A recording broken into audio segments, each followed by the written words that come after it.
Stray Gods, the role-playing musical, has a wild cast, including our very own Laura Bailey. Hi. Ashley Johnson. And dear friends, Troy Baker, Anthony Rapp, Anjali Bhamani, Mary Elizabeth McGlynn, and Raul Coley. I couldn't resist writing my own song to honor this game. I thought you were going to take this announcement so seriously because we were in it. I did.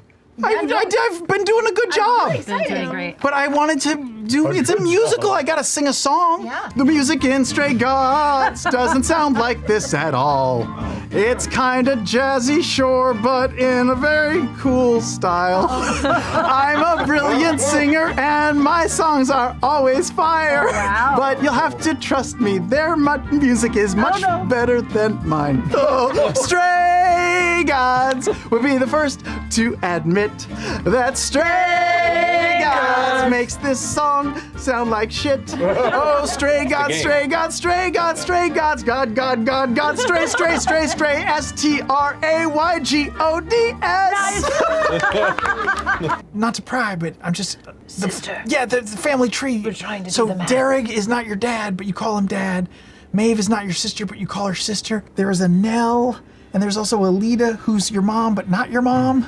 My husband's parents are Derek, was Derek, and Nell. And Nell. Sister-in-law. Their daughter is Maeve. Triplets. Triplets. She's one of the triplets? Yeah. Oh, and your husband was a triplet? No, he was their younger brother. So it's Lita, who is the Tempest's sort of right-hand woman. You just met Maeve, and then there's Barney still. Barney still? Barney. Barney. Barney still. Why, yada. My mom's name is Alma. Do we know about your dad? You do. I do. I do. She's private. asking on behalf It's private. of us. It's not my information to give, so. Wasn't in my life. Derek's my father. That's right. That's why you didn't want to bring it up. So, yes, You're it's so conscientious, Fern. Wait, so you married much. your brother? That's a little fucked up. Or Wait, what? It's not really, Imogen. It was pretty natural. He was pretty wonderful. We were very in love. They're my family. It's a bedroom. It's grandiose. You can see there are some tapestries and paintings in the walls, some that depict interpretive aspects of recent history. You see one that has what looks almost like a red dragon cresting towards the sky as a burning city beneath it sits, and you see a single bird flying up to pursue it. You see another that shows a massive, looks like an earth elemental, but the scale of it is impossible as it looms over a crushed metropolis. You can see these little moments kind of kept throughout.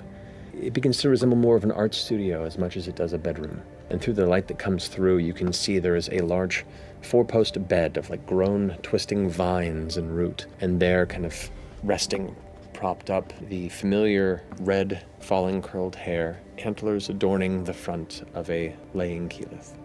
The wounds that she sustained in that battle remain, and while there is no blood visible, the flesh looks freshly carved. You can see all manner of gashes across her neck and shoulders and her face, and it's just this bright red flesh exposed in each of these open wounds. It's horrifying. And you watch as she leans forward. As each one shifts, she kind of winces. I've sent a group to try and retrieve what is known as the blue perennium flower. It gets a lot of sun. Just thrives with sunlight. We searched the in between us. The sun has to be in the right time, part of the sky. It's a brief moment. The flower? Is it? Urge to just kill a beloved NPC right now. As if she could. blue perennial flower, what is, where does it grow? Nooks and crannies. No, don't do it, please. The few that do grow are known to bloom in cursed landscapes. Oh, yeah. Zip it up, Regal. Sorry. Right now.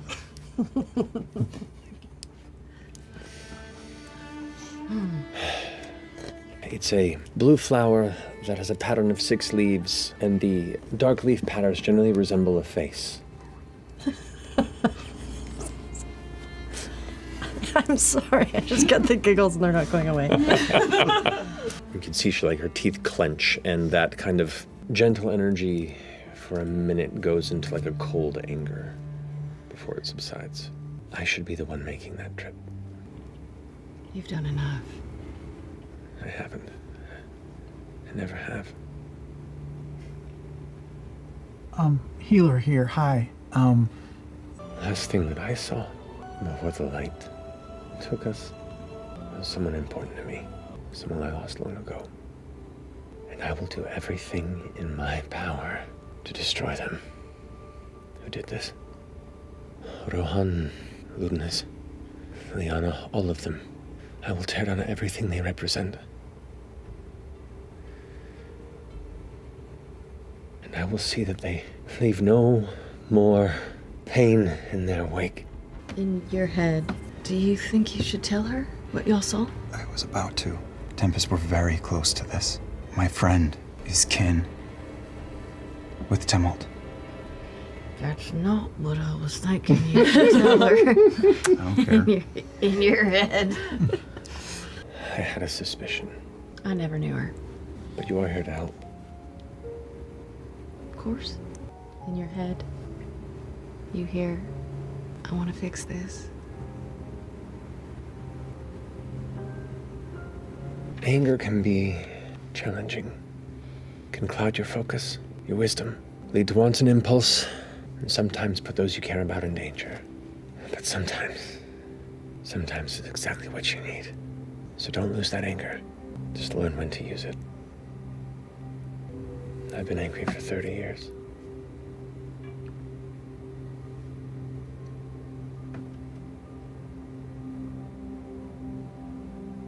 Help me find a place to use it. Worm's gonna just reach his hand out. She reaches out and takes your hand, and in your grasp, you've held her hand before. Like she's a totem of strength. In this moment, her hand is like paper.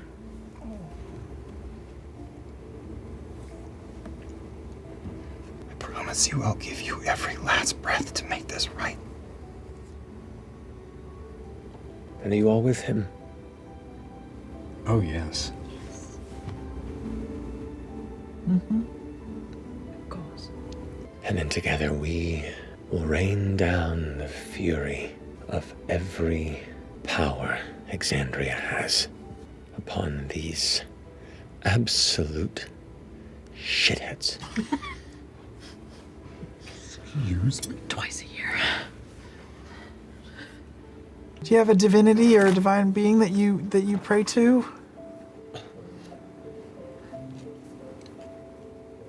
No? Oh, okay. Never mind. There are people who take faith in this world, and that's important to them. The gods do as they will, and while our people have much alignment with the Wild Mother, the Storm Lord, those that look over aspects of the natural world that we are part of, we worship the natural world. They are just the stewards. So no. When it comes to the gods here, we just try to be good neighbors and hope that they will too. Nature was here before they were. True. But if they go away, will that affect nature poorly? I hope we never find out. I hope so too. I'll say a prayer for you. Thank you. You've been everywhere. Ain't I? I don't know, ain't you? Have you been everywhere? Pretty much. As Silra. No. We were just there. Okay, rub it in. What the fuck? Okay, Nice. I'll take it there. There's still time. It's not like I've got limited days left or anything. Have you rolled yet today? What do you mean? This is my friend Fresh Cut Grass. He is an automaton. Yes, you are. Smiley day to you. This is Orym. Orym's your kid. He is. Yeah, I mean, that's just so exciting for me to meet you. Well, it's exciting for me to meet you. I've not met someone quite like you either. You're very unique. I just Oh, kind thank you. of press my face to the side of hers, and you guys see the very, very strong resemblance. Both of you like do this. They'll like, do a big smile. Oh, it's the same. That's a lot. And that's Chet. That's Chetney. Oh, hello there. Chetney Parkerby, pleased to make your acquaintance. Bit distracted, that one, but quite a skilled set of hands. It'll be like he's going to just. He's an artist. Just It's wait best for not it. to get in the way of his craft. In your head, you hear, you better be Understood, careful. of Chet's gonna try to course. fuck your mom. Younger woman. Orym doesn't answer. I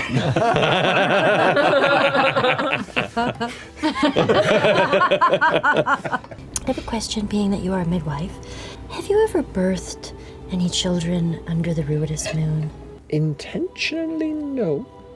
There have been some near births, but some parents, through long taught Ashari techniques of childbirth, to sustain the labor until flares had come to an end, so as not to bring a child into the world with, the threat of superstition, and children can be very mean. Oh, yes, very much so. I made this for you, and it's a little wooden statue of Orym who's in a deep, deep lunge with his sword out and holding up his shield over his back as he does so. Your son is actually quite the hero. He saved our rear ends a number of times. That is so sweet. He said he's quite the artiste. My goodness. What's that say on the side? It says C-pop. Oh, you branded it. Okay. That's just like your old toy. Also my phone number if you want. You still have those, right? You didn't toss them out, did you? No, of course I hadn't. She goes back into the satchel and pulls out this small, like wooden eagle that's flying with its wings out, and the wings are somewhat like jointed, and it has C-pop on the side. You had C-pop toys growing up? Wait a minute. I'm putting two and two together. Whoa. Wait a minute. Orym just starts looking at the bottom of all these wooden statues. Does it say C-pop on all of these? On 4 of them. You're so prolific. Did you think I was playing? No, yes. I've been with you longer than you know. Did you create my childhood, Chetney? Wow. Did you create Optimus Prime? I killed him too.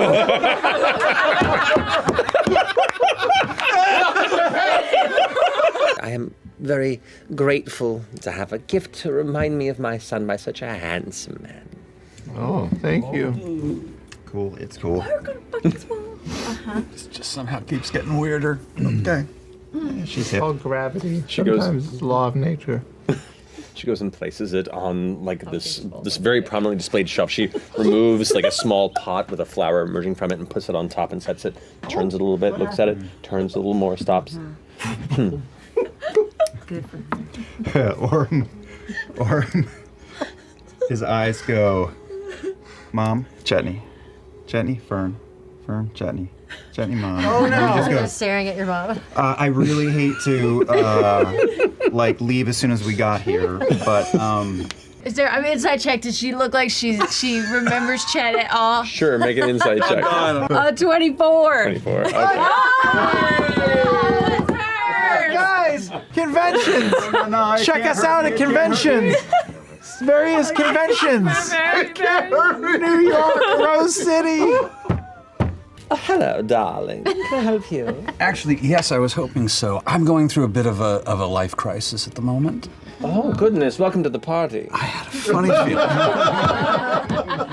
feeling. Turns around as you're leaving. You're like, what a strange hunk. Yes.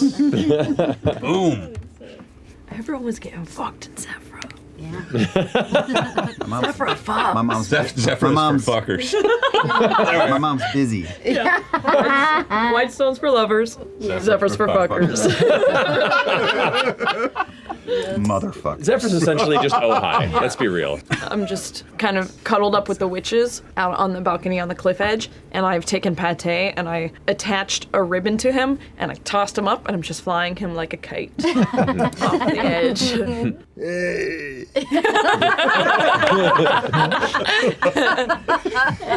We're really high. Let the slack out a little bit more, see how far I can go. Little nervous up here. You're fine. It's a big hawk circling. I don't think he wants to be friends. Looked at my notes. I had written the flower was named Perennium. Misspoke, and you know what? There it is. Forevermore canon. Is it supposed to be blue paranum? Forever canon. And this is instead the blue perineum. Matt, if you had said blue paranum, the same thing would happen. Probably. Things like valley, red center. Frozen in dark nooks and crannies. Yep. Sometimes Soak up that vitamin D. I have no way to win, and it's my fault every time. I'm sorry I left. Don't apologize. Don't you dare apologize. Don't you dare. Don't you dare apologize. I'm just glad we don't have to find any taint weed. Yet. Yet. You feel your periphery begin to blur, almost like a tunnel vision takes over. Like the moment that you, Sam Riegel, when you are low on breath, you can feel like the darkness begin to bring you towards passing out. It's that sort of tunnel vision focus on there for fresh cut grass. When I'm sort of like, I'm almost. Yeah? Yeah, sure. Putting on a necktie?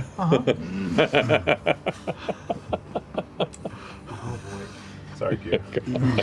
Sorry, Q. Yeah? I mean, Sam Riegel. Yeah. Uh-huh. Anyway. You can't tell them that stuff. You should get a full back to Pate. Yes. Yeah. It'd be kind of sick. Yeah. It'd be pretty cool. Yeah. With a word bubble or something. Yeah. Hello. Pate tattoo in general would be cute. I love Gmail. Wrapping around, Amazing. hugging it. Boy, Matt, this is a big lookup. Oh, it's a massive fucking spell. Just act like you know the answer. This game's too complicated. Finally broken. But as you approach, you hear a voice go like, How you made it? Oh, yeah, I did. Just keep your voice down. Oh, sorry. Why am I doing the accent? Pate understands British accent. I'm just infectious. as you kind of stand up and look back, you see ORYM'S expression kind of looking past you. What?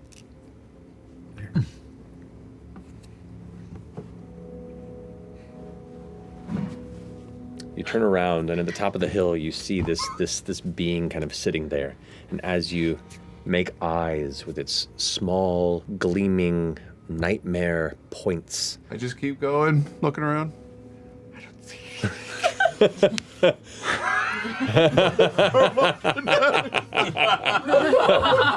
you have the bush and show it? so Pretending like you didn't see Just Yeah, I'm yeah. wondering. Size. Well, no, it's a large creature. It can do it on a large creature. It's a strength save. indeed you can. It's the suit that really puts it together. Yeah. Amazing. Like that Photoshop job on that hand. I like that Laudna's hair is still in place. Yeah, that tracks.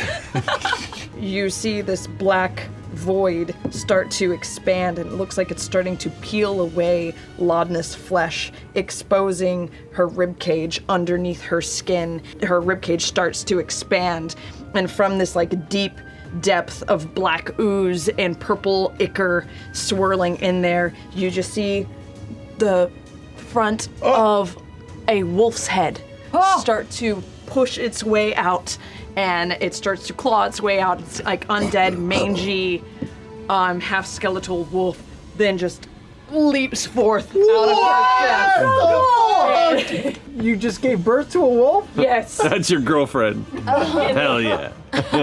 I'm respectfully watching. 7 points of slashing. Got you. So, okay.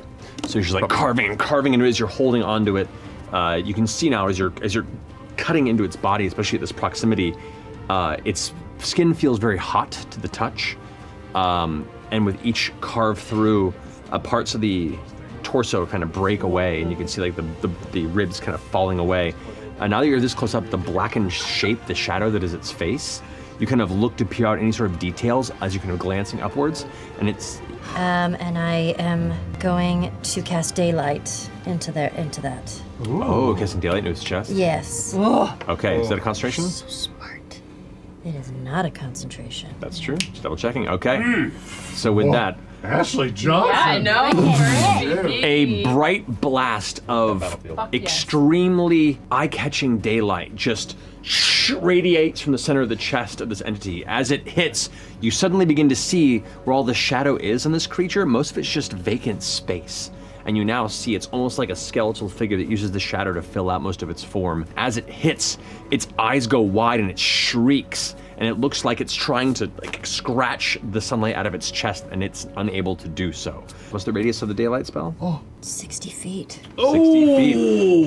This whole area is now a bright beacon, and you see all the other spectral shadow entities kind of like shriek from the side of it and like crawling on the ground, trying to pull their way away from it. I'm going to twin a shocking grasp. This is what I did it for! Really? Yes! I want to twin a shocking grasp, one with me grabbing the guy right in front of me, and one through Pate. Sure, yeah, you can do that. Sick. Girls in sync. Do I get like advantage because it's in water? Okay. A natural 20. Oh, dang! Fuck him up. Special delivery. That's okay. Double the dice. 4, 5, 6, 7, 14 damage. 14 damage. And it can't react, and then How do you want to do this? one of the watery sphere? One of the watery sphere 'cause have he's been just been- damaged previously. Oh, keep your blow dryer away from your tub, kids. Yeah. It's real bad. PSAs. You know all the children blow drying their hair. Never had a PSA. How do you want to do this before? That's a unique one. I can feel the gothic horror. Yeah.